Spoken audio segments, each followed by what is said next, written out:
Ben là, bonjour.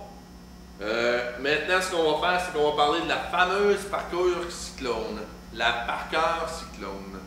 Écoutez, la première des choses que vous allez remarquer, c'est la poignée. J'ai aucune possibilité d'aller pouvoir me mettre le pouce de l'autre côté. De toute façon, idéalement, les gens vont le faire rien qu'une fois dans leur vie parce que la vitesse que ça part, c'est rapide. L'autre chose, c'est qu'on va parler de branches qui sont beaucoup plus recourbées, ce qui fait qu'on va aller minimiser la possibilité justement de se promener dans le bois et d'être encombré à cause des branches. La carquois est ici en passant et s'enlève, gauche et droitier bien entendu, 3 flèches qui sont vendues avec, même s'il y en a rien que 2 dessus.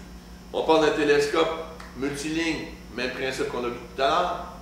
Crosse, ici avec poignée pistolet. Et ce que j'adore, encore une autre fois, tantôt on a vu que c'était le fût qui était ajustable. Ici, on va parler de la poignée qui est ajustable. Ici. Je vais vous le remonter pour sans la cacher, ce qui fait longueur de bras ajustable. 350 pieds secondes, 105 livres de force d'impact. On parle d'une arbalète intéressante. On va parler d'antivibration sur la corde. On va parler d'antivibration qui sont mis sur les branches. On va parler d'une arbalète qui est très précise, avec un télescope standard True-Glo. Franchement, c'est une arbalète coup de cœur. C'est pas le modèle que j'ai, mais m'en racheter un autre personnellement, celle-là, ou encore là, la Ten Point laser qui est à un autre prix. On parle d'arbalète en passant. Si je vois sur la première, la PSE que j'ai montré tout à l'heure, excusez, on parle environ de 600 $, si je ne l'ai pas dit. La GT Flex, on joue environ dans 600 $. La Parker Cyclone qui est ici, on va parler de quelque chose qui est environ tout près de 900 $, ce qui fait que, oups, c'est pas la même chose du tout. On parle d'un poids standard, environ 8 livres. Maintenant, si je m'en vais sur une autre arbalète qui a connu beaucoup d'adeptes, ok, on parle de la X-Man X-Force 800. L'avantage qu'on va chercher, la X-Force 800, c'est que c'est une arbalète qui est intéressante pour le coup et aussi pour ce qui est de sa composition. On parle de 4 flèches carquois sur le côté, crosse qui est maintenant sur le nouveau modèle percé, ce qui fait qu'on va aller minimiser un petit peu le poids parce que c'est une arbalète qui est quand même assez lourde, conçue donc pour les gens qui font un peu moins de chasse fine. On va parler d'une longueur standard avec des poulies, télescope multiligne 5 lignes encore une fois. Le safe qui est ici sur le côté, la strap qui est fournie de compagnie et aussi le système pour craquer avec la corde. 330 pieds secondes, 110 livres de force d'impact.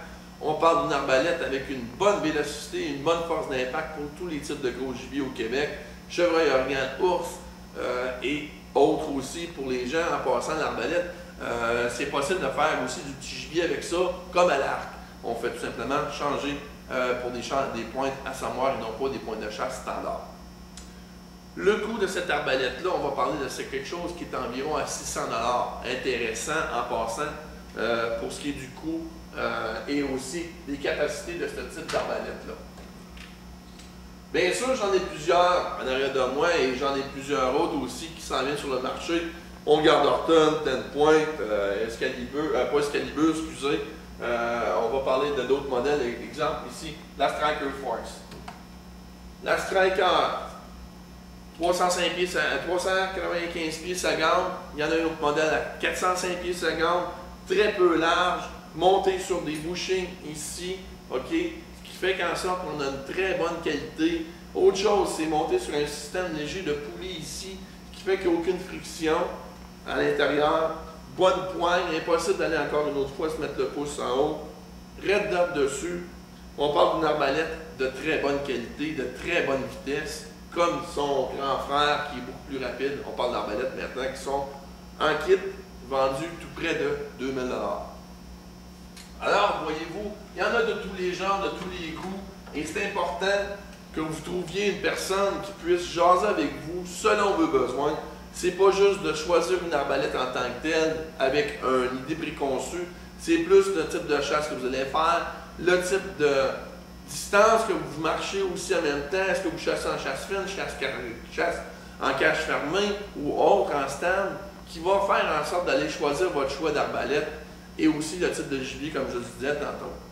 Fait que sur ça, je vous laisse. Et bien entendu, les pointes de chasse, c'est un autre point qui est à regarder.